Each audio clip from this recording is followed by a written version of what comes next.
Shalom. 3 points composent la devise de Kanguka. Le premier point, c'est qu'il faut accepter la volonté de Dieu même lorsqu'elle est différente de la nôtre. Le deuxième point, c'est qu'il faut prier tous les jours. Et le troisième point, c'est qu'il est interdit de se lamenter, mais il faut rendre grâce à Dieu en toutes choses. Aujourd'hui, je vais parler du premier point. Accepter la volonté de Dieu, même lorsqu'elle est différente de la nôtre. On va se baser dans Ézéchiel, chapitre 36, verset 26. Il est écrit « Je vous donnerai un cœur nouveau, et je mettrai en vous un esprit nouveau. J'ôterai de votre corps le cœur de pierre, et je vous donnerai un cœur de chair. » Pour accepter la volonté de Dieu, ici, il y a 2 choses importantes. La première chose, c'est que Dieu nous donnera un cœur nouveau, un cœur en chair à la place du cœur de pierre. Le cœur de pierre est un cœur dur, un cœur insensible à la volonté de Dieu. Parfois, ça peut être un cœur qui a été blessé, qui s'est endurci avec le temps, qui s'est renfermé. Il ne ressent plus grand-chose ou s'empêche de ressentir grand-chose. Il n'est plus perméable. Il n'a pas confiance jusqu'à se protéger contre Dieu. Il y a des gens qui craignent tellement d'être blessés qu'ils se protègent contre Dieu, contre la volonté de Dieu. Ils se disent, on ne sait jamais, il se peut que je traverse une période tellement difficile. Je l'ai déjà vu sur les autres. La personne devient méfiante même envers Dieu. Mais Dieu veut remplacer ce cœur qualifié de pierre avec le cœur de chair. Le cœur de chair est sensible à la volonté de Dieu, capable d'aimer, capable de pardonner, capable de faire confiance à Dieu. Normalement, quand un vélo tombe en panne, la première chose, ce n'est pas de remplacer, mais de réparer. Quand un frigo tombe en panne, là aussi, on va essayer de réparer au lieu de le remplacer. Donc, les objets, quand ils tombent en panne, ils vont être réparés premièrement. Mais on voit qu'en ce qui concerne Dieu, il ne répare pas les cœurs brisés, il ne répare pas ces cœurs de pierre, il remplace. Il ne va pas réparer un cœur endurci, un cœur de pierre, mais il va le remplacer avec un cœur de chair. Il nous donne un nouveau cœur. Le cœur de pierre voulait être au contrôle de tout ce qui se passe dans sa vie. Il veut comprendre avant d'obéir. Il n'aime pas les changements.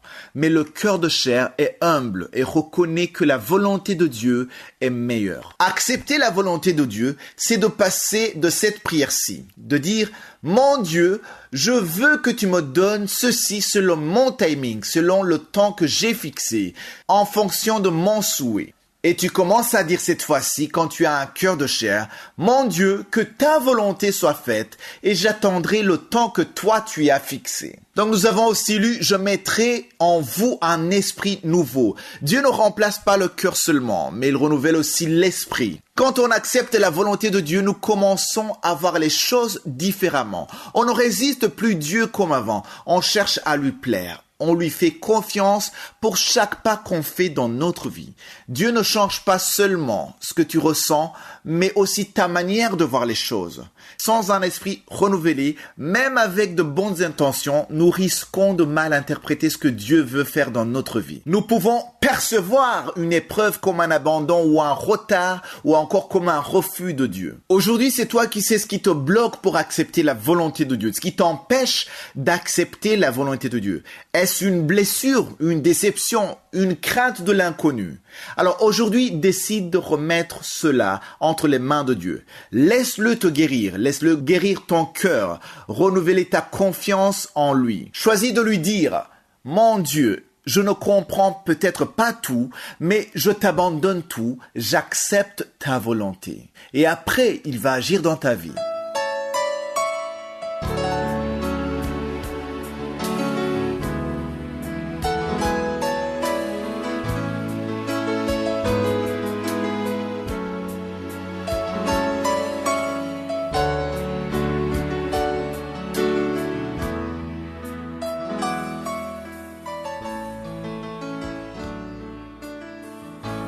Nous sommes maintenant dans la deuxième partie, c'est-à-dire la partie consacrée à l'enseignement. Nous continuons avec l'enseignement que j'ai intitulé « Le temps de Dieu » que nous avons commencé le 9 mars. Si tu es nouveau dans l'émission Kangoka, c'est mieux d'aller dans les archives et commencer depuis le début. Vendredi dernier, en terminant, nous parlions des circonstances autour de l'emprisonnement de Joseph. Mais avant de parler de la prison, je me sens interpellé par l'Esprit de Dieu à vous expliquer encore comment Joseph a pu vaincre le péché de fornication. D'abord, il faut comprendre que Potiphar avait vraiment confiance en lui. Il lui a confié toute sa maison, lui a tout confié parce qu'il avait la faveur de Dieu. Mais il faut comprendre que l'intégrité et la vérité t'ouvriront beaucoup de portes. Il y aura une faveur sur ta vie partout où tu seras, même dans la prison, on verra ça. Mais la femme de Potiphar l'a convoité et voulait coucher avec lui. Alors, il faut comprendre qu'elle n'a pas désiré Joseph parce qu'il était jeune ou parce qu'il était beau, mais c'est surtout parce qu'il était un serviteur de Dieu. Il avait un appel de Dieu et le diable voulait passer par cette femme pour détruire Joseph afin qu'il pêche contre Dieu et contre son chef. C'est là où il faut comprendre que tous les serviteurs de Dieu sont exposés. Priez pour les serviteurs de Dieu, priez pour vos pasteurs. Vous remarquerez que samedi, je vous supplie même de prier pour moi. J'ai besoin de vos prières. Nous avons besoin de vos prières. Les serviteurs de Dieu sont toujours des cibles du diable pour déshonorer le nom de Dieu. Et on a vu au verset 9, c'est toujours dans Genèse 39, verset 9, Joseph a dit, « Comment ferai-je un aussi grand mal et pécherai-je contre Dieu ?» Ça c'est clair, on voit vraiment quelqu'un d'intègre. Ici, il faut souligner que Joseph n'avait pas le Saint-Esprit, il n'était pas rempli du Saint-Esprit comme certains d'entre vous. Il n'avait pas la Bible, il n'avait pas la loi avec lui, mais il craignait Dieu.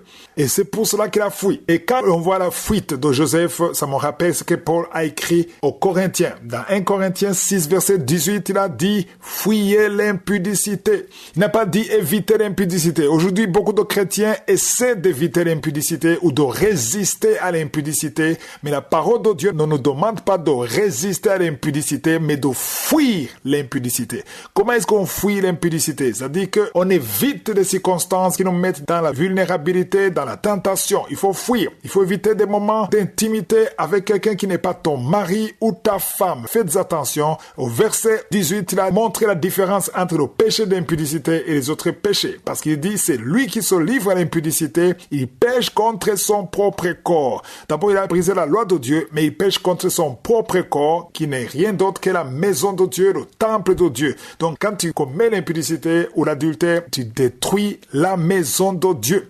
Et au verset 10, on a vu qu'il a refusé de coucher avec elle et qu'il a pris la fuite. Joseph a fui. Ce n'était pas la faiblesse, c'était l'intégrité. Joseph était plus fort certainement que cette femme, mais il n'a pas voulu se battre. Il a voulu fuir parce qu'il ne voulait pas pécher. Au verset 12, c'est là où on voit qu'il a saisi son vêtement en disant « Couche avec moi » et lui laissa son vêtement dans la main et s'enfuit au dehors. Lisez dans votre Bible, on dit que Joseph a fui.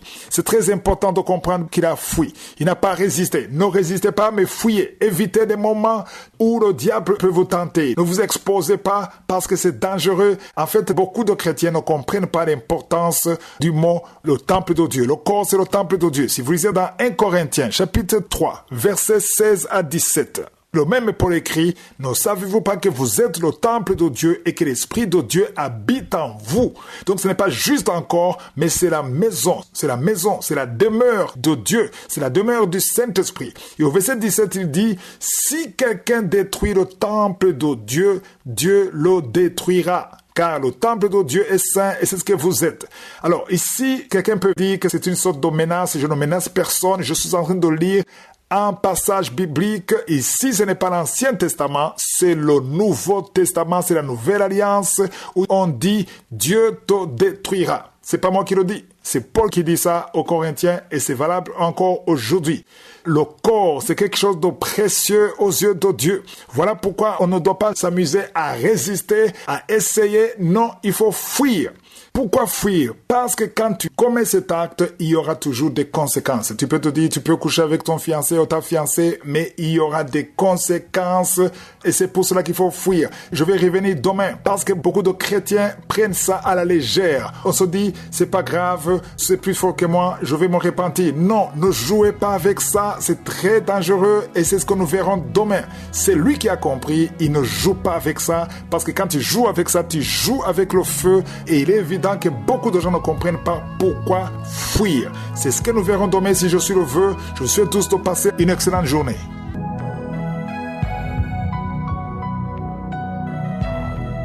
Et la propreté commence par toi. Je veux que nous comprenions que prendre soin de son corps, se laver, se faire soigner, boire de l'eau, faire du sport et faire tout le nécessaire pour que ton corps soit en bonne santé, c'est d'abord pour ton propre intérêt. Moi, j'ai passé plusieurs années sans boire suffisamment d'eau. En fait, je n'aimais pas l'eau et même aujourd'hui, je n'aime pas boire de l'eau, mais je n'ai pas d'autre choix que de boire de l'eau, même si je n'en ai pas envie. Pourquoi est-ce que je le fais? Parce que j'ai compris que le corps a besoin de l'eau. J'ai appris qu'il y a certains qui n'aimaient pas boire de l'eau avant, mais avec le temps, le corps réclame l'eau, mais ce n'est pas le cas pour moi. Mais malgré les années que je fais ça, je continue à boire de l'eau parce que j'en ai besoin. Le corps, le temple de Dieu, a besoin de l'eau. Et quand tu bois de l'eau, tu accomplis la volonté de Dieu, tu prends soin du temple de Dieu. Le changement de mentalité, c'est arriver à comprendre que ton corps ne t'appartient pas, c'est la maison de Dieu. Dans 1 Corinthiens 6, verset 19, il est dit, « Ne savez-vous pas que votre corps est le temple du Saint-Esprit qui est en vous ?»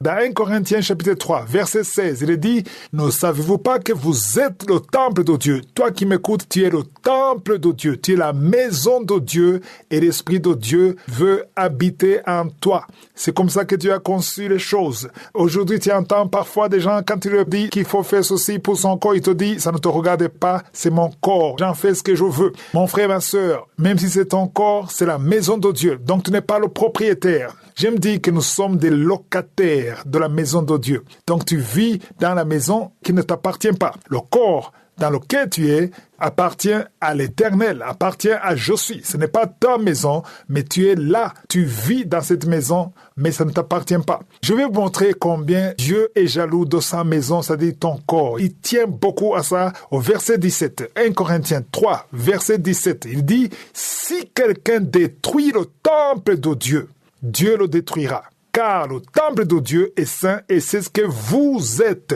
Donc ici, on ne parle pas d'une maison en 4 murs, on parle de ton corps. Si tu détruis ton corps, tu seras détruit. C'est pas moi qui le dis, c'est écrit dans 1 Corinthiens 3, verset 17. Ceci pour vous montrer que Dieu tient beaucoup à la bonne santé, tient beaucoup à la protection de sa maison, c'est-à-dire ton corps.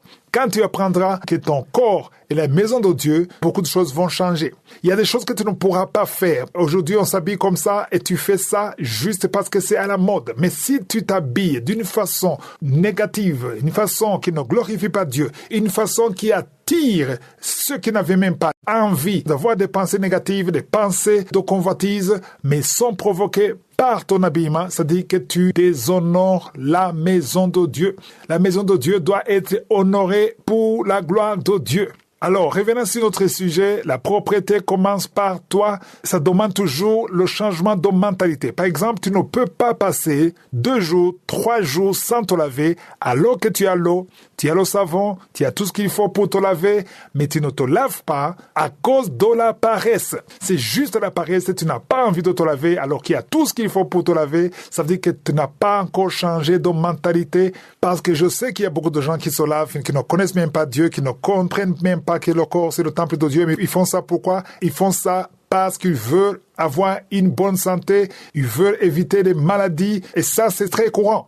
Beaucoup de gens prennent soin de leur corps pour avoir une bonne santé, pour se protéger, pour vivre longtemps.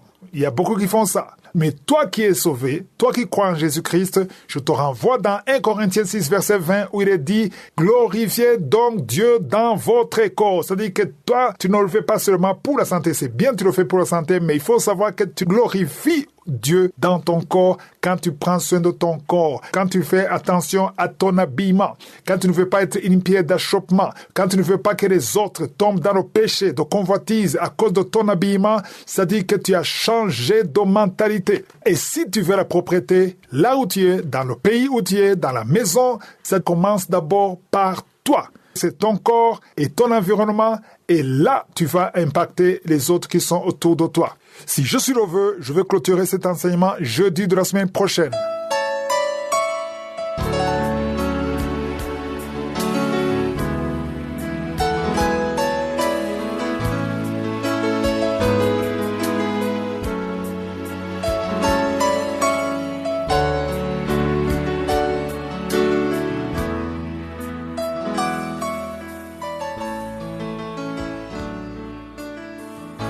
Vous écoutez toujours l'émission Kangoka. Maintenant, nous sommes dans la deuxième partie, la partie de l'enseignement. Nous allons continuer le livre de Job. Hier, en terminant, je vous ai montré comment Job était triste, comment il a commencé à être faible. Au début, il était fort. Souvenez-vous qu'il y avait 2 épreuves. Il y a d'abord Satan qui a demandé qu'il touche ses biens. Il a touché ses biens, il a détruit toute sa richesse, il a tué ses enfants. Job était encore fort. Il était encore fort, il continuait à adorer Dieu, il n'a rien dit de négatif. Mais quand il a eu la deuxième épreuve, c'est-à-dire l'épreuve de son corps, quand son corps a été touché, ça a été difficile pour Job parce qu'il était humain comme toi et moi. J'espère que vous avez lu les chapitres qui suivent. Si vous lisez tout ce livre, vous verrez que Job posait beaucoup de questions à Dieu, signe qu'il était dans la confusion. Il ne comprenait pas lui-même. Pourquoi est-ce qu'il traversait ces choses alors qu'il était intègre? Parce qu'à l'époque, ceux qui étaient intègres avaient une belle vie et ceux qui n'étaient pas bons avec Dieu, qui étaient dans le péché, il y avait les conséquences du péché, il y avait le jugement sur eux. Hier, j'ai terminé en disant que les épreuves sont différentes. Il y a beaucoup d'épreuves. J'ai dit que tous les serviteurs de Dieu doivent traverser des moments difficiles. Et avant de continuer, j'aimerais m'adresser particulièrement à ceux qui ont peur de lire le livre de Job. J'ai appris qu'il y a ceux qui ont peur de lire ce livre, qui n'aiment pas ce livre parce qu'ils disent qu'ils ne veulent pas entendre parler de souffrance, ils ne veulent pas souffrir, parce que la plupart des gens ne veulent pas souffrir. Personne ne veut souffrir, c'est normal. Notre corps ne veut pas souffrir. Tout le monde veut être dans le confort. Mais tous les serviteurs de Dieu que vous connaissez, qui sont utilisés par Dieu, ils ont d'une façon ou d'une autre traversé des moments difficiles. Il faut des épreuves, parce que les épreuves détruisent la nature charnelle. On ne peut pas pleinement servir Dieu étant dans le confort. Il y a toujours des épreuves, il y a toujours des sacrifices à faire. Quand je parle de sacrifice, c'est ton corps. Tu dois sacrifier ton corps. Tu dois sacrifier le confort. Et le message que j'ai pour ceux qui ont peur des épreuves, qui ont peur des moments difficiles, j'aimerais vous rassurer en vous demandant de lire dans 1 Corinthiens 10, verset 13. Ce passage montre que quand il y a une tentation, quand il y a une épreuve,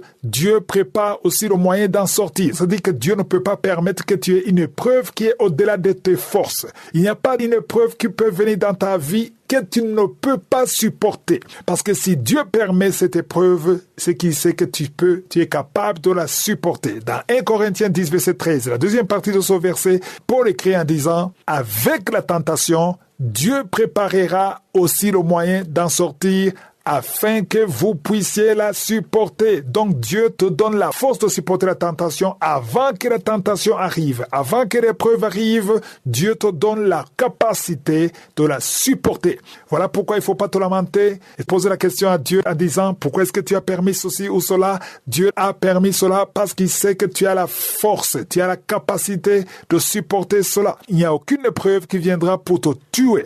L'épreuve permise par Dieu viendra pour te fortifier, te rendre encore plus fort. Nous n'avons pas tous la même force de résistance. Nous n'avons pas tous la même résistance. Il y a ceux qui sont plus résistants que d'autres. Et Dieu connaît la capacité de chacun de nous. Tous les serviteurs de Dieu que Dieu utilise puissamment ont traversé des moments difficiles d'une façon ou d'une autre. Notre nature humaine n'aime pas les tentations et n'aime pas les épreuves. Nous aimons tous le confort et c'est naturel. Voici maintenant un autre verset. 2 Corinthiens 4, verset 16. Pour écrire en disant, « Et lors même que notre homme extérieur se détruit, c'est-à-dire la nature charnelle, notre homme intérieur se renouvelle de jour en jour. » C'est-à-dire que chaque jour, l'homme intérieur se renouvelle. Donc, il ne faut pas perdre courage. Cela veut dire que même quand tu traverses des moments difficiles, tu restes debout, tu ne te lamentes pas, tu gardes ta foi dans le Seigneur. Il ne faut pas abandonner la foi, parce que la foi, c'est notre force. Chaque homme, chaque femme doit avoir cette force qui se renouvelle, parce que la parole de Dieu dit, l'homme intérieur se renouvelle de jour en jour. Chaque jour, ça se renouvelle. Dieu peut permettre que tu passes à travers des moments difficiles, mais c'est pour ton bien. Le verset 18, toujours dans 2 Corinthiens 4, verset 18, il est dit, « Nous regardons non point aux choses visibles, mais à celles qui sont invisibles. » Donc, quand tu regardes des choses visibles, tu vas te lamenter. Mais quand tu regardes des choses invisibles, tu vas accepter la volonté de Dieu, parce que les choses visibles sont passagères et les invisibles sont éternelles. Si je suis le vœu, demain on va continuer à en parler et je vous souhaite tous de passer une excellente journée.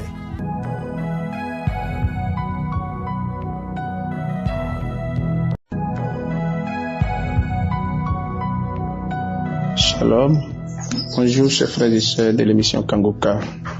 Moi, je m'appelle Aristide, je suis béninois et je voudrais rendre gloire Toute la gloire à l'Éternel Dieu Tout-Puissant qui nous a bénis, qui nous a permis d'avoir cette émission.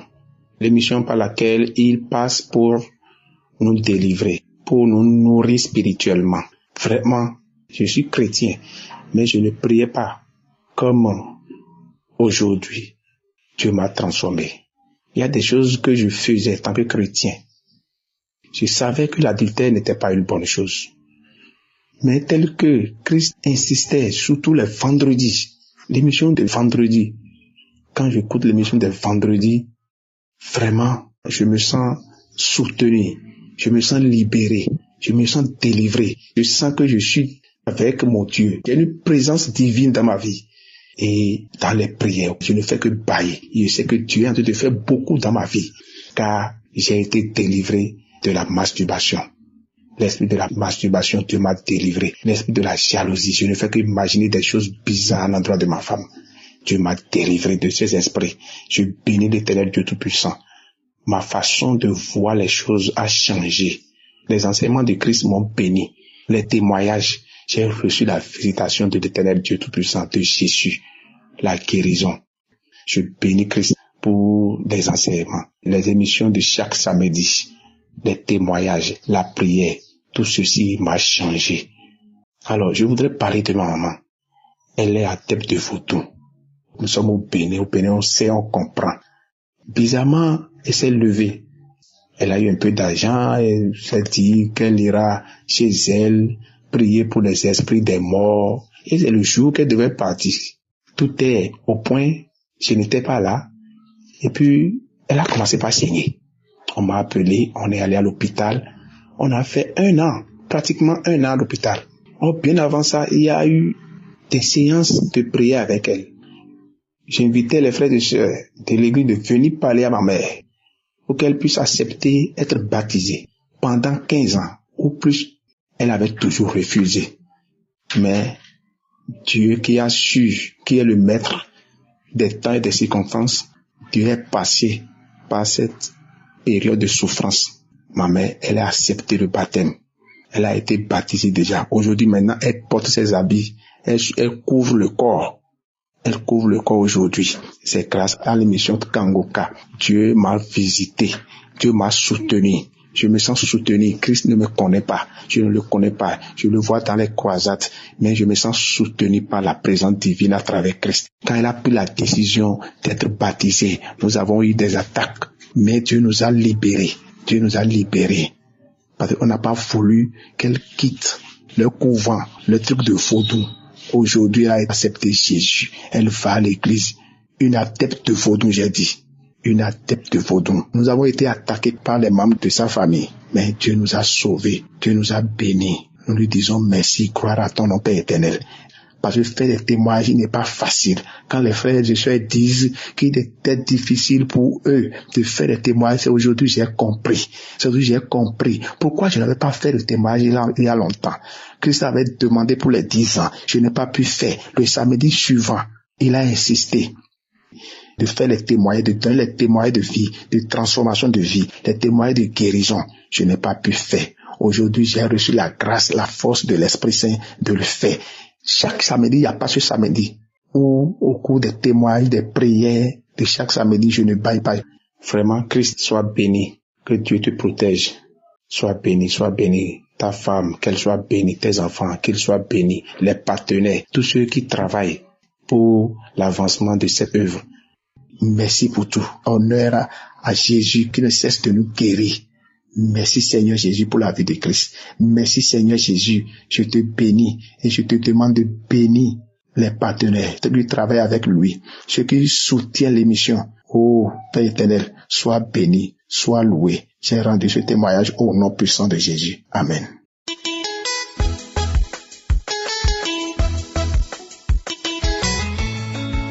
Bonjour, chers auditeurs de Kangoka. Je viens pour témoigner, dire comment le Seigneur Jésus-Christ m'a transformé. Ce qui me motive encore plus parce que en voulant écouter le Dieu de samedi, Christ a dit il faut témoigner, donner des témoignages. Tout de suite, je me suis levée. J'ai dit, faut que je témoigne. Faut que je témoigne. J'ai connu Kanguka en 2021. Je suis enseignante. Je suis une Gabonaise, résidente dans le nord du Gabon. Kanguka m'a beaucoup transformée. Beaucoup. Je ne sais même pas comment dire ça. Aujourd'hui, je ne bois plus. Grâce à l'émission Kanguka. Les balades, j'ai abandonné. Les maris d'autrui, vraiment, je demande pardon à mon Seigneur qui a fait en sorte que aujourd'hui, les maris d'autrui, j'ai abandonné. Parce que moi, vraiment, je sortais avec les maris d'autrui. J'ai déstabilisé beaucoup de ménages. Mais aujourd'hui, cela ne me traverse même plus. Une fois un homme se présente, je suis mariée, j'ai dit, pardon, j'ai déjà mis une croix rouge sur ça. Que le Seigneur me pardonne. Ça fait depuis, je voulais témoigner. Mais tout de suite, je me suis levée. Témoigner, je ne bois plus. Grâce à l'émission Kanguka. Ça s'est passé comment? Dès que j'ai connu l'émission Kanguka en 2021, j'ai commencé à écouter et je l'ai connu à travers mon chef, monsieur le conseiller. Vraiment. J'ai commencé à écouter les témoignages, les émissions du samedi, les émissions de tous les jours.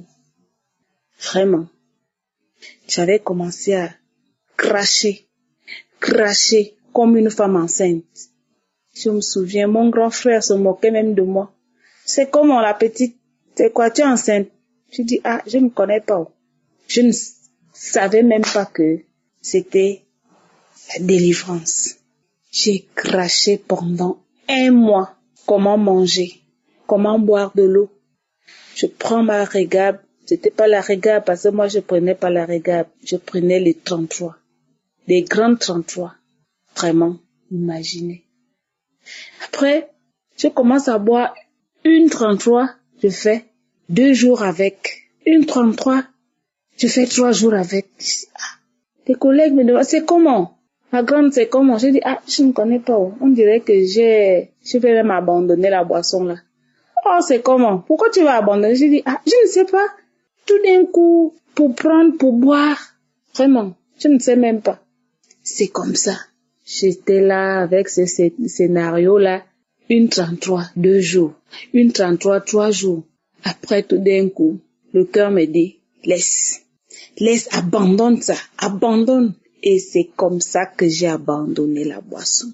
Depuis 2021 jusqu'à aujourd'hui. Au moment où je vous parle, je ne bois plus. Les collègues me tentent. Mon cœur n'y est plus. La boisson, croix rouge.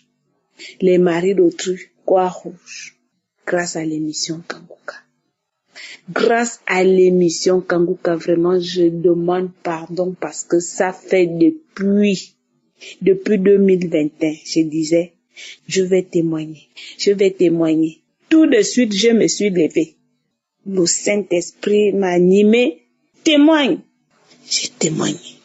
La boisson, croix rouge. Les maris d'autrui, croix rouge. Si je pouvais rencontrer les femmes de ces hommes pour leur demander pardon, j'allais le faire. Mais je demande pardon à Dieu. Seigneur, pardonne-moi pour les foyers que j'avais détruits. Que le Seigneur me pardonne. Que ces femmes me pardonnent grâce à l'émission Kanguka.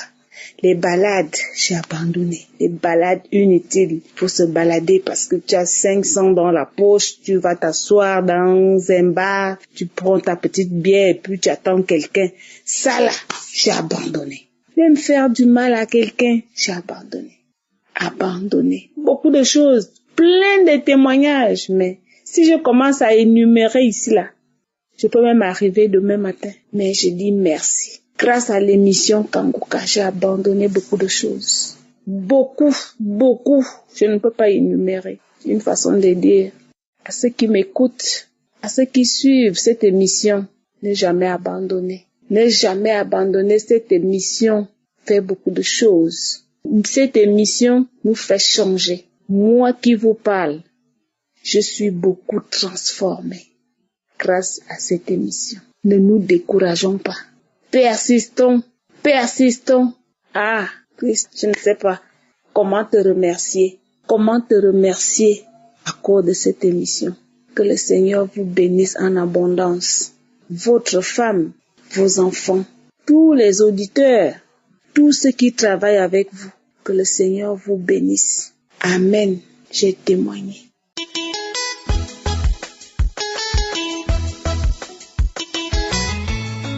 Mes frères et sœurs, bonjour. Je vais rendre mon témoignage ce matin. Je viens glorifier mon Dieu, je viens lui dire merci pour tous ses bienfaits dans ma vie. J'ai connu Kangoka en 2022, mais il faut dire que vraiment, ce n'était pas facile pour moi. Ce n'était vraiment pas facile pour moi. Ma vie n'était pas une vie. Et depuis que j'ai connu Kangoka, j'ai été transformée. Ma vie a totalement changé. Je ne suis plus la même personne d'hier. Aujourd'hui, Dieu m'a transformée. J'étais une fille qui vivait dans le débauche, dans l'alcool, dans la fornication, dans le mensonge. Le comble, je faisais même pipi au lit. Et Seigneur Jésus, je faisais pipi au lit. Je n'avais pas l'amour du prochain. Je rendais le mal par le mal. Mais grâce à Kangoka, tout a changé en moi. Dans le mois de février, j'écoutais les témoignages. Moi, je n'écoute pas tout le temps les témoignages du jour. Je rentre dans les archives, je choisis des témoignages comme ça, les témoignages passés, les prières des samedis passés et j'écoute. C'est comme ça que je suis tombée sur un témoignage d'une dame qui disait qu'elle faisait pipi au lit et que le matin, elle mettait cette histoire sur son bébé. Du genre, c'est le bébé qui a fait le pipi. Quand j'ai entendu ça, j'ai dit, Seigneur, tu as fait pour cette dame, souviens-toi de moi, Père. Souviens-toi de moi. J'ai honte maintenant, je suis fatiguée, je ne sais plus quoi faire. Et c'est quand même je me déplace pour aller à l'étranger. C'est là même je reste en train de pisser pendant tout le séjour que je vais passer là-bas. Vraiment, c'était honteux, ce n'était pas facile pour moi. J'ai prié Dieu, j'ai demandé à Dieu de se souvenir de moi pour me délivrer de tout ça. Et en tout cas, ma délivrance n'a pas été instantanée. Ça a été au fur et à mesure, petit à petit. Aujourd'hui, je me rends compte que tout a changé. Ma délivrance, quand j'ai demandé à Dieu de me délivrer de tout ça, pendant 3 jours, j'ai commencé à saigner des narines. Je saignais. Mais je savais même pas pourquoi je saignais. Je me suis pas rappelé de ma délivrance. J'ai saigné pendant 3 jours par mes narines. Et le 4e jour, le soir à 21h, j'ai fini d'écouter 2 témoignages. Et un petit sommeil m'a emporté. Et dans le sommeil, j'ai éternué. C'est comme si quelque chose voulait sortir de mes narines. J'ai éternué. Et après, j'ai commencé à retirer des sauterelles. Mes frères et sœurs, si vous connaissez des sauterelles, gros comme ça, des sauterelles, commençaient à retirer de mon nez. Quand je tire, l'autre revient. Quand je tire, l'autre sort.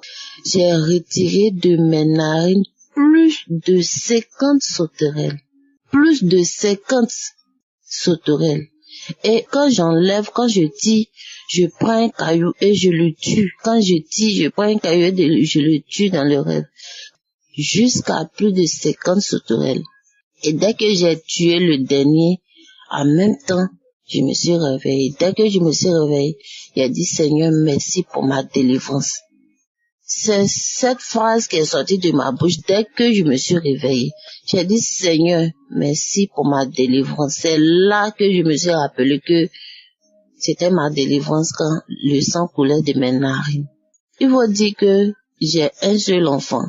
Et pendant que le diable m'avait enveloppé, frères et sœurs, mon seul enfant que j'ai, Je n'avais pas l'amour de cet enfant.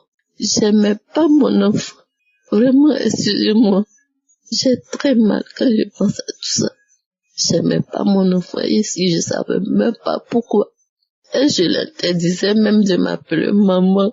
Et aujourd'hui, grâce à Kanguka, j'ai l'amour de mon enfant. Et c'est où je me suis séparée de lui parce qu'il faut dire que je suis pas en Côte d'Ivoire. Depuis je suis venue en Europe. C'est maintenant, j'aime plus mon enfant. J'aime mon enfant. Grâce à Kanguka, frères et sœurs, j'ai l'amour du prochain. Grâce à Kanguka, je sais pardonner. Grâce à Kanguka, je sais prier maintenant. Grâce à Kanguka, j'ai prié avant de dormir. Grâce à Kanguka, j'ai prié au réveil. Grâce à Kanguka, je confie ma journée à Dieu le matin avant de sortir de chez moi. Je remercie Dieu pour tous ses bienfaits. Je remercie Dieu pour ma délivrance. Je remercie Dieu pour ma transformation. Je remercie Dieu pour tous ses bienfaits dans ma vie. Merci Seigneur. Je remercie Christ. Que Dieu le protège. Que Dieu lui donne la force. Que Dieu le bénisse à jamais. Je remercie tous les groupes d'intercesseurs, tous ceux qui intercèdent pour nous, qui jeûnent pour nous, qui prient pour nos jours et nuits. Je remercie toutes ces personnes. Merci Jésus, ainsi est mon témoignage. Amen.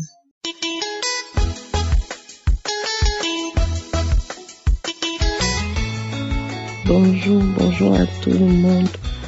Je viens pour témoigner, pour rendre témoignage par rapport aux 10 ans de l'émission Kanguka. Le Seigneur Jésus a fait tellement de belles choses, tellement de bonnes choses dans ma vie par le canal de cette émission. En fait, je suis une Camerounaise vivant au Canada et voilà, j'ai connu l'émission Kanguka. C'était en début d'année 2022. Début d'année 2022, je venais à peine de donner ma vie au Seigneur Jésus. Après beaucoup d'événements tristes, j'avais vraiment envie de connaître Dieu et tout. J'avais déjà commencé il y a 1-2 mois à de temps en temps écouter certaines émissions sur YouTube, mais je n'avais jamais entendu parler de Kanguka. Mais Dieu m'a fait grâce par les réseaux sociaux. Donc, si je sens que c'est vraiment Dieu qui m'avait conduit ce jour sur Facebook et j'avais vu comment beaucoup de gens parlaient de Kanguka sous cette publication-là. C'est comme ça que j'ai commencé à écouter. J'ai commencé à écouter. Ça m'a plu. Ça m'a tellement plu. J'ai été tellement enseignée par Enlève toutes tes idoles. Cette série a tellement transformé ma vie. Et également après l'enseignement sur le mariage, le choix du conjoint. Parce que à cette période-là, en 2022, il faut dire que j'étais en relation avec un païen et il était déjà question que nous nous marions. On avait déjà prévu le mariage cette année. Mais en écoutant les enseignements sur le mariage, je me suis rendu compte que je n'étais pas sur la bonne voie et le Seigneur m'a dit de quitter parce qu'il me disait, quand le pasteur parlait du fait qu'on peut prier et demander à Dieu si un conjoint est bon pour nous ou pas. Donc, je le faisais, j'ai commencé à le faire et Dieu me montrait que non, c'était pas le bon pour moi. Ça n'a pas été facile, mais Dieu m'a fait grâce, j'ai quitté cette relation et le Seigneur m'a béni plus tard avec un vrai enfant de Dieu comme moi. Nous sommes mariés et aujourd'hui nous vivons ensemble. J'ai quitté mon pays et je l'ai retrouvé au Canada. Donc Dieu m'a fait tellement de bien. J'étais tellement dans la vie de débauche. J'étais lesbienne. Personne autour de moi ne savait cela. C'était un peu comme mon péché secret. J'organisais des rencontres avec des filles dans le secret. Les gens ne savaient pas. Personne. Aucun membre de ma famille ne pouvait le savoir. J'ai commencé à avoir cette attirance-là pour les femmes. Et c'est comme ça que je me retrouvais à faire ce genre d'abomination. Et après, mon âme était triste. Je me demandais toujours, mais pourquoi tellement, je ne sais pas ce qui m'arrivait. Je me plaisais à faire ce genre de choses, à vivre ce genre de choses. En plus de cela, je vivais dans la masturbation. J'étais tout le temps, j'avais tellement de blessures dans mon âme. Bref, j'avais des choses, je fumais en cachette. Il y avait tellement de choses que je vivais que les gens ne savaient pas. Les gens me disaient que j'étais une bonne personne, mais au fond de moi, seul moi savais ce que je faisais de mauvais, qui ne plaisait pas à Dieu. et je ne connaissais pas Dieu. Je ne connaissais pas Dieu. Je dirais aussi que j'avais tellement de mauvais esprits en moi et je ne savais pas. Le Seigneur a utilisé cette émission. Le jour de ma délivrance, ils ont confessé tout. J'ai manifesté. Les membres de ma famille avec qui on était tout le temps, mais je ne savais pas qu'ils étaient des personnes compliquées, qui étaient à l'origine de toute cette mauvaise vie, parce qu'ils disaient que j'avais une grande gloire et ils voulaient la voler. Ils étaient sur ma vie pour voler. J'avais beaucoup de boutons sur le visage. J'ai toujours traîné ces boutons-là. Et le jour de ma délivrance, le Seigneur a exposé, même je ne savais pas que c'était mystique. Le Seigneur, j'ai tout utilisé, ça ne partait pas. Mais depuis ce jour, c'était en avril 2022, jusqu'à nos jours, je n'ai plus eu ce problème de boutons. Parce que cette personne qui me faisait ça, une tante, avait confessé que c'est elle qui était à l'origine et qu'elle ne peut plus supporter. Il y a trop de feu. J'en avais tellement des mauvais esprits, des anciennes relations parce que j'avais eu tellement de relations avec différents hommes. Mais le Seigneur Jésus m'a fait grâce. Bref, j'ai tellement de choses à dire. Vraiment, quand je compte les bienfaits de Dieu dans ma vie, je ne sais pas, j'ai les larmes aux yeux. Je suis tellement reconnaissante. Depuis que j'ai donné ma vie au Seigneur Jésus-Christ, depuis qu'il m'a connecté à cette émission, je n'ai reçu que du bien. Du bien. Le Seigneur ne m'a fait que du bien. J'ai enfin découvert le véritable amour, la véritable source de paix. Aujourd'hui, je ne vis que pour lui.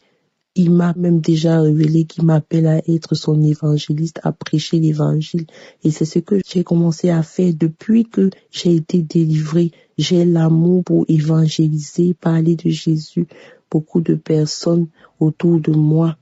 Bref, je ne veux pas être très longue.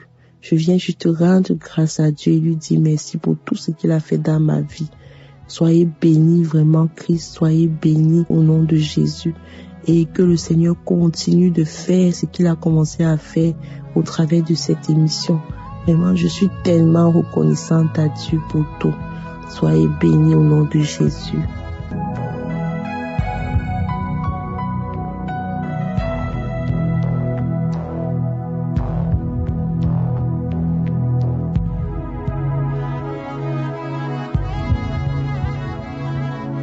J'aimerais partager avec vous une parole très puissante tirée de 1 Jean chapitre 2 verset 15 à 17. Je vais d'abord lire le verset 15. Il dit « N'aimez point le monde, ni les choses qui sont dans le monde. Si quelqu'un aime le monde, l'amour du Père n'est point en lui. » D'abord on dit « N'aimez point le monde ». Qu'est-ce que ça veut dire ne pas aimer le monde? Ça veut dire ne pas aimer les plaisirs du monde. La terre tout entière est sous la puissance de l'ennemi, de Satan. C'est ce que la parole de Dieu dit. Et si tu aimes les choses du monde, ça veut dire que si tu es attaché aux choses du monde, ça veut dire que l'amour du Père n'est point en toi. Que tu sois né de nouveau ou pas, sache qu'aimer le monde et s'attacher au monde est une chose très mauvaise parce qu'il y a toujours des conséquences. Toi qui aimes le monde, qui es attaché au monde, il y a toujours des conséquences et la parole de Dieu te dit de ne pas aimer le monde. Tu aimes le plaisir que le monde donne, fais attention parce que l'amour du Père n'est point en toi. Le verset 16 dit « Car tout ce qui est dans le monde, on cite la convoitise de la chair, la convoitise des yeux et l'orgueil de la vie ne vient pas du Père, mais vient du monde. » Donc ces trois choses, tu convoites les choses du monde, tu convoites le corps d'une femme qui n'est pas ta femme, ça dit que ça ne vient pas du Père, ça vient du monde, ça dit que ça vient de Satan. La convoitise des yeux, c'est ça que le diable utilise, la convoitise de la chair. Et tout ça, c'est très dangereux. Et le verset 17 dit « Et le monde passe et sa convoitise aussi. » C'est ça qui est le plus important. Le monde passe et sa convoitise aussi, mais c'est lui qui fait la volonté de Dieu demeure éternellement. C'est-à-dire que les choses qui t'attirent dans le monde, les plaisirs du monde, tu fais tout ce que la chair te demande. Oui, tu trouves du plaisir maintenant. Tu peux jouir de ça, mais une information très importante dans 1 Jean 2 verset 17, le monde passe et sa convoitise aussi. Ça veut dire que tout ce que tu aimes, tout ce qui te donne le plaisir, ça va passer, ça va disparaître.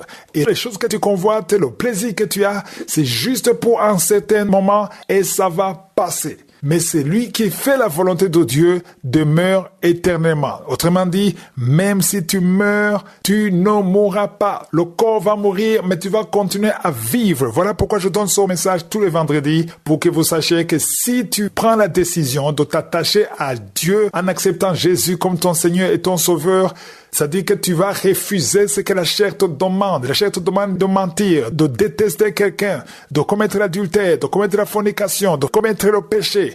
Tu refuses. Même si la chair le veut, tu refuses. La convoitise est là, mais tu dis non, je ne veux pas faire ça parce que je veux faire la volonté de Dieu. Je veux inviter Jésus dans ma vie. C'est-à-dire que si Jésus vient dans ta vie, tu vas vivre éternellement. Tu as la garantie de vivre même après la mort. C'est très important de comprendre que tu vis pour toujours. Donc, le message d'aujourd'hui, c'est de prendre la décision de te détacher de tout ce que le monde t'offre, la convoitise de la chair, la convoitise des yeux, l'orgueil de la vie. Tu refuses cela et tu prends la décision de venir à Dieu et accepter Jésus comme ton Seigneur et ton Sauveur. Il y a ceux qui m'écoutent, vous avez écouté ce message plusieurs fois. Ça fait des années que vous écoutez Kanguka et vous entendez le message de vendredi, mais vous ne prenez pas la décision de vous détacher du monde.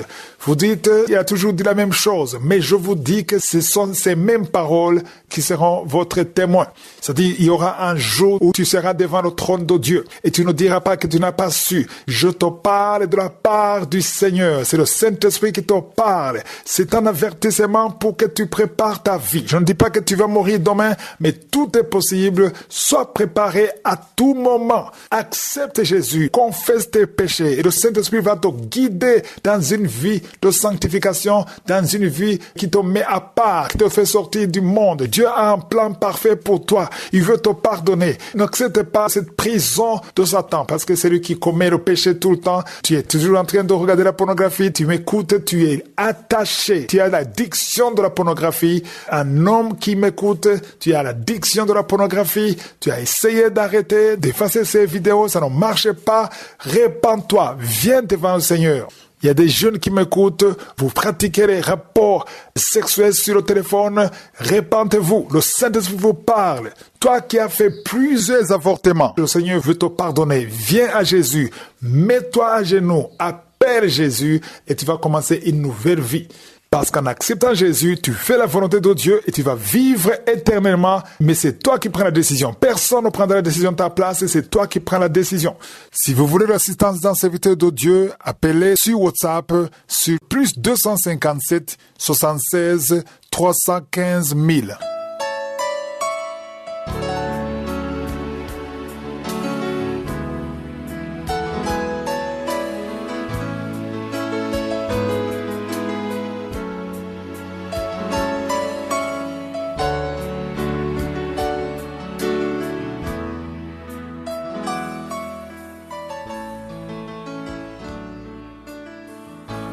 Nous arrivons maintenant dans la deuxième partie, c'est-à-dire la partie de l'enseignement. Nous continuons l'enseignement que j'ai commencé le 9 mars. Le titre, c'est le temps de Dieu. Nous avons déjà abordé beaucoup de choses. Hier, je vous disais que lorsque tu traverses le chronos, il y a toujours des moments difficiles avant d'entrer dans le kairos. Il y a toujours des épreuves. C'est-à-dire que veut tester ta foi. Il veut vraiment confirmer ta foi. Tu peux pas aller dans une classe supérieure sans faire un test. Vous qui êtes des étudiants, il faut d'abord faire un test pour avancer de classe. Sinon, le professeur ne saura pas que tu as compris. Voilà pourquoi nous passons à travers les épreuves pour nous fortifier et tester la force de notre foi. Hier, je vous parlais de Joseph qui était en prison. Mais la bonté et la faveur de Dieu étaient sur lui malgré qu'il était en prison. On a vu Genèse 39, verset 21 à 23. C'est très intéressant de voir comment le verset 21 commence. Le verset dit « L'Éternel fut avec Joseph ». Ici, on parle de quelqu'un qui est en prison, mais on dit que l'Éternel fut avec lui. Il étendit sur lui sa bonté. Il l'a mis en faveur aux yeux du chef de la prison. Alors, la question qu'on peut se poser, je l'ai dit, je le répète, Si l'Éternel est avec lui, si la bonté de je suis est sur Joseph, pourquoi est-ce qu'il est resté en prison? C'est ça la question. La réponse est simple, il était encore dans le chronos. Il fallait qu'il traverse tout ce qu'il allait traverser parce qu'il faut toujours terminer le plan de Dieu. Dans le chronos, dans les moments difficiles, il y a un plan particulier de Dieu et le fait que la bonté de Dieu est sur toi et que sa main est sur toi, ça ne veut pas dire que tu vas sortir. Donc j'encourage tous ceux qui traversent des moments difficiles, tu t'es découragé, ne te décourage pas, n'abandonne pas. Le Seigneur est en train de travailler quelque chose en toi. Même si sa main est sur toi, ça ne veut pas dire que tu dois sortir. Tu ne sortiras pas avant le temps. Ça, c'est très important. Le verset 22, on voit que le chef de la prison plaça sous sa surveillance tous les prisonniers qui étaient dans la prison et rien ne s'y faisait que par lui. C'est-à-dire que le chef dépendait totalement de Joseph. Verset 23, Genèse 39, verset 23, on nous parle du chef de la prison qui ne prenait aucune connaissance de ce que Joseph avait en main. Parce que l'Éternel était avec lui. On répète encore que l'Éternel était avec lui. C'est-à-dire qu'on lui faisait entièrement confiance. Et le verset termine en disant, et l'Éternel donnait de la réussite à ce qu'il faisait. C'est-à-dire que Joseph en prison, il réussissait. C'est-à-dire qu'il avait la faveur de Dieu. Tout ce qu'il faisait réussissait et surtout le chef lui faisait entièrement confiance. Mais malgré cela, il ne quittait pas la prison. Il restait en prison pendant plus de 2 ans. Malgré que la main de Dieu était sur lui, malgré qu'il avait la confiance, malgré que la faveur de Dieu était avec lui, il est resté en prison pendant plus de 2 ans. Ça veut dire que tu peux traverser les moments difficiles alors que la main de Dieu est avec toi. Les serviteurs de Dieu qui m'écoutaient, vous savez que pendant le chronos, tu peux être dans une famille ou dans un endroit et tu es traité avec respect malgré que tu es pauvre. Tu n'as pas d'argent. On ne voit rien de spécial en toi, mais il y a la faveur des hommes sur toi. Pourquoi? Parce que la main de Dieu est sur toi. C'est-à-dire que si la main de Dieu est sur toi, même si tu es pauvre, tu auras la faveur de Dieu. J'aimerais que vous compreniez que la faveur de Dieu ne veut pas dire que tu dois être riche. Tu peux être dans le manquement, dans le besoin, mais la faveur de Dieu est sur toi. Rappelez-vous de ce qui s'est passé. Les Israélites ne sont pas morts pendant 40 ans. Ils vivaient le miracle chaque jour. La manne descendait chaque jour.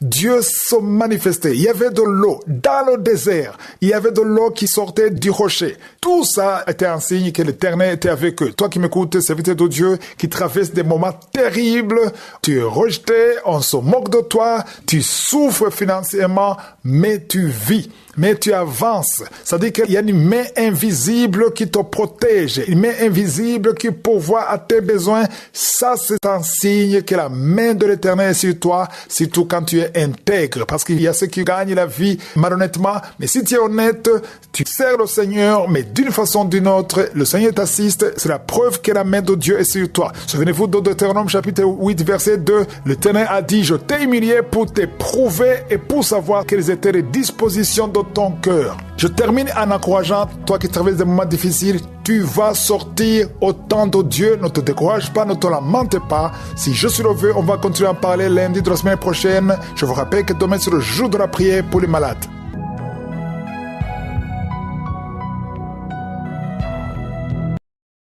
Shalom.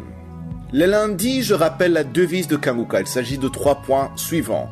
Le premier point, c'est qu'il faut accepter la volonté de Dieu, même lorsqu'elle est différente de la nôtre. Le deuxième point, c'est qu'il faut prier tous les jours. Et le troisième point, c'est qu'il est interdit de se lamenter. Mais il faut rendre grâce à Dieu en toutes choses. Aujourd'hui, je vais parler sur le troisième point qui nous dit qu'il est interdit de se lamenter, mais qu'il faut rendre grâce à Dieu en toutes choses. Une personne peut se lamenter parce qu'elle n'a pas de travail, puis après avoir persévéré dans la prière pendant un certain temps, Dieu finit par l'exaucer en lui accordant un emploi. Quand le travail devient plus difficile, la personne recommence à se lamenter. Très souvent, nous nous lamentons dès que les choses deviennent compliquées ou difficiles à supporter. Pour voir si une personne est réveillée, ce n'est pas pendant les bons moments, mais c'est pendant les moments difficiles. Car même celui qui ne croit pas en Dieu, quand il est dans une période de bons moments, il ne va pas se lamenter. Celui qui touche le cœur de Dieu, c'est celui qui va continuer à rendre grâce à Dieu, surtout dans les moments difficiles. Celui qui a compris la volonté de Dieu. Celui-là a compris la volonté de je suis en Jésus-Christ. La plupart ne connaissent pas quelle est la volonté de Dieu en Jésus-Christ. Voyons ce que la parole dit dans 1 Thessaloniciens, chapitre 5, verset 18. Il est écrit « Rendez grâce en toutes choses, car c'est à votre égard la volonté de Dieu en Jésus-Christ. » Parfois, nous cherchons la volonté de Dieu dans les choses compliquées, dans de grands signes ou des révélations extraordinaires. Pourtant, ici, la Bible nous montre quelque chose de simple, mais de fondamental. Rendre grâce à Dieu. Il y a une attitude que Dieu veut qu'on ait chaque jour, peu importe la situation. Le verset ne dit pas « rendez grâce seulement quand tout va bien ». Il dit « en toutes choses ». Cela signifie que même dans les moments difficiles, même dans les saisons difficiles, les combats, les incompréhensions, Dieu nous appelle à avoir un cœur reconnaissant. Tu peux avoir préparé un projet, y avoir consacré du temps, de l'énergie et beaucoup d'efforts. Puis, malgré tout, les choses se passent mal. Pourtant, Dieu veut que tu continues à lui rendre grâce, même dans ces moments-là. Je ne dis pas que c'est facile, parce que, humainement parlant, la déception, l'incompréhension, le découragement peuvent rapidement prendre de la place dans nos cœurs. Mais rendre grâce dans les moments difficiles est une preuve de foi, de confiance en Dieu.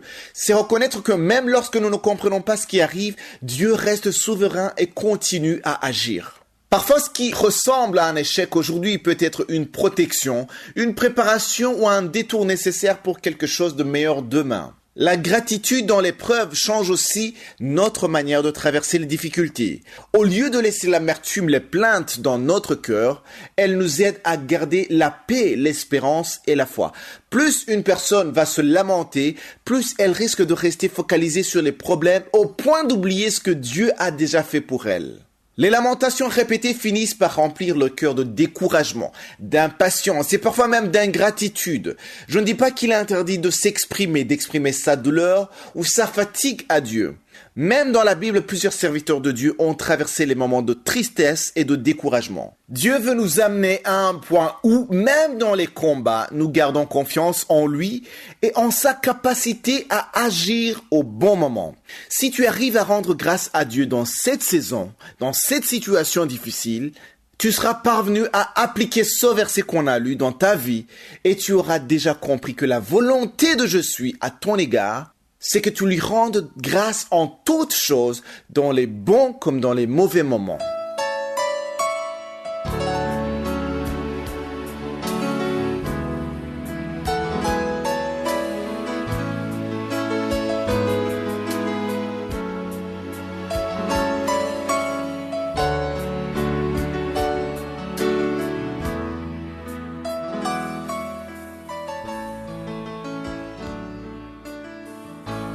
Nous sommes maintenant dans le moment réservé à l'enseignement. Nous continuons à étudier la lettre de Paul à Tite, un enseignement qui a commencé le 11 mai.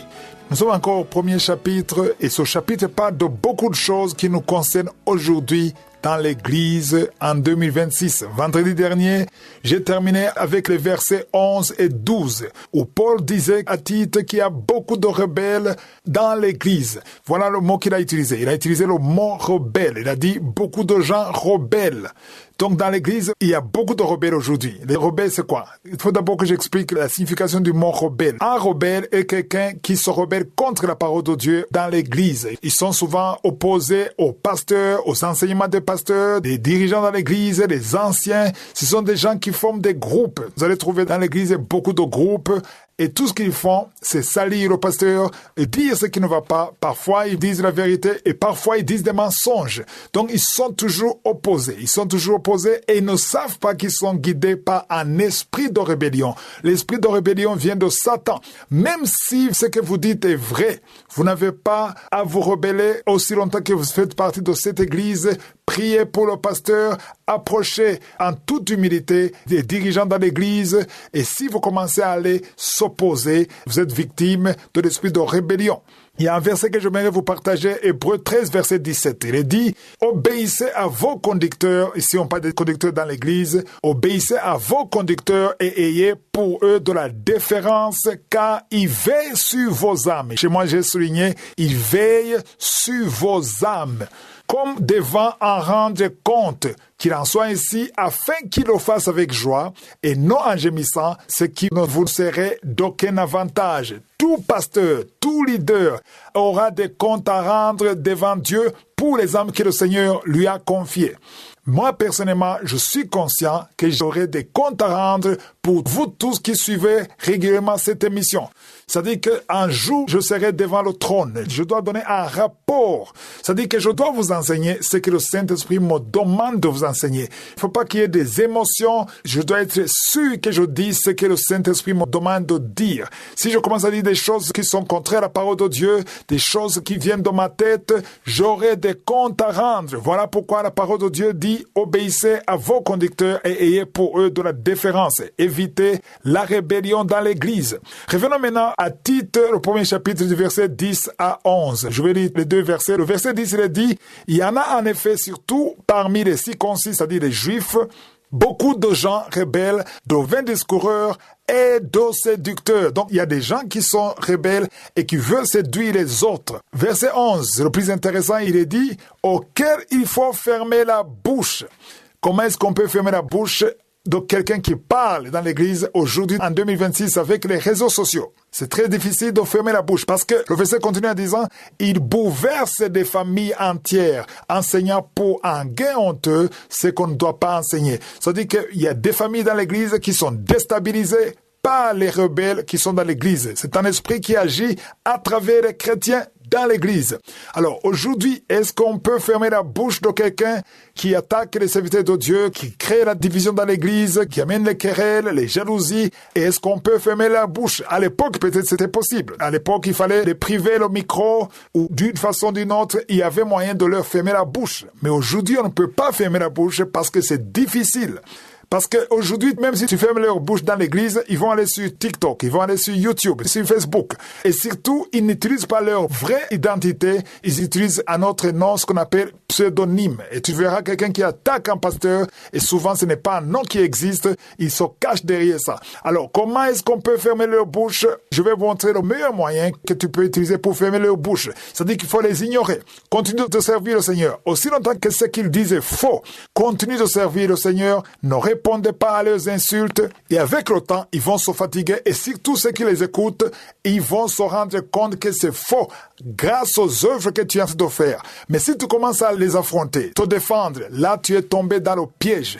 Mais si tu persévères, certains vont abandonner, d'autres seront fatigués, mais il y a d'autres qui vont continuer quand même à parler, mais même quand ils parlent, ça n'aura pas d'effet. Les âmes vont continuer à être sauvées, les vies seront toujours transformées, il y aura toujours des miracles, parce que tu es fidèle. Il faut les ignorer, c'est le meilleur moyen de fermer leur bouche. Même si quelques-uns vont continuer à parler, ça n'aura pas d'effet, l'œuvre de Dieu va continuer. Si je suis le vœu, on va continuer dans Kanguka de demain. Passez une bonne journée.